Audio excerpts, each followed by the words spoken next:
अस्सलाम वालेकुम व्यूअर्स। आज की वीडियो में हम कुछ अहम वाक़यात के बारे में बात करेंगे कि बार्किंग बे का इंकशाफ कब होगा, सैलजाना तुन का किरदार इस सीजन में कब अलविदा कहेगा और हान बे की शादी कब होगी, तारीख में अलाउद्दीन बे का किरदार कैसा था। इसके अलावा जब निकोला मर जाएगा तो फिर उसकी जगह नया बुरा किरदार कौन होगा जो निकोला की जगह लेगा। तो इन तमाम सवालात के जवाब आज की वीडियो में शामिल हैं, तो इसके लिए वीडियो को आखिर तक लाजमी देखिएगा। मगर इससे पहले आपसे गुजारिश है हमारे चैनल को सब्सक्राइब कर दें।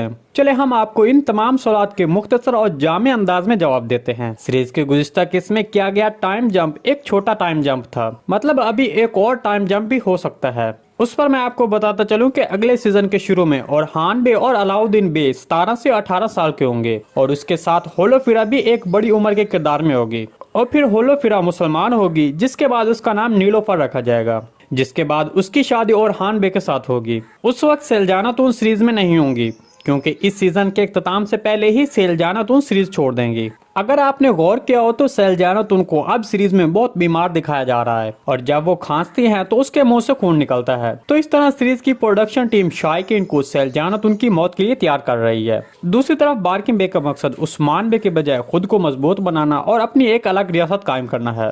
हकीकत यह है कि उस्मान बे ने ब्लीजिक और 11 साल के बाद एनागोल किले पर अपनी निगाह जमा रखी है, जो कि ये बात बार्किंग बे को खौफजदा करती है क्योंकि बार्किंग बे जानता है कि उस्मान बे का एनागोल किला लेने के बाद शहनशाह भी उस्मान बे को नहीं रोक सकेगा। लिहाजा बार्किंग बे उस्मान बे को रोकने के लिए कुछ नए इकदाम करेगा, फिर इसके बाद वो इस इकदाम की कीमत अपनी जान देकर अदा करेगा।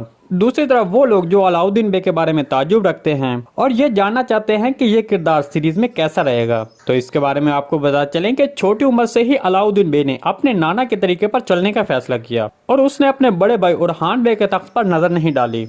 अलाउद्दीन बे ने अपने नाना की तरह दरवेश बनने के लिए दीनी अलूम हासिल करने की तरफ तवज्जो दी और अपने नाना शेख अदब अली का दामन नहीं छोड़ा। और हान बे जो रियासत पर हुक्मरानी करने में ज्यादा महारत रखता था, वो उस्मान बे का तख्त नशीन ठहरा और इस तरह अलाउद्दीन बे ने ओरहान बे की हिमायत की। उसके बाद जब ओरहान बे ने अपनी रियासत को वसअत दी और उसकी सरहदों को मजीद बढ़ाया, तब उसने अपने भाई अलाउद्दीन बे को अपने साथ शामिल होने की तजवीज़ दी क्योंकि ओरहान गाजी चाहता था कि अलाउद्दीन बे उसके साथ रहे। तो इस तरह अलाउद्दीन बे ओरहान बे की रियासत का पहला वजीर बन गया। चलिए अब निकोला के बारे में बात करते हैं। दूसरे सीजन के शुरू से ही हम निकोला को देखते आ रहे हैं। अगरचे ये एक बुरा किरदार था, लेकिन इसने सीरीज में जोशो खरोश में इजाफा किए रखा। सीजन के इख्तिताम पर वो तुर्गुत बे के हाथों एनागोल किले की फतह के साथ ही मारा जाएगा। इसके बाद आने वाले नए सीजन में निकोला से भी बदतर दुश्मन सामने आएंगे। रॉजर डी फ्लोर जो शहनशाह के किराए के सबसे खतरनाक कमांडर हैं, उनको नए सीजन में शामिल किया जाएगा।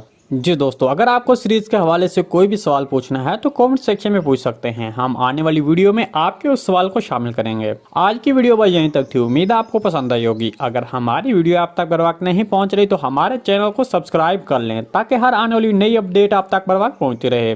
वीडियो अच्छी लगी तो इसको लाइक शेयर कर दें। मिलते हैं किसी नई वीडियो के साथ, तब तक के लिए अल्लाह हाफिज।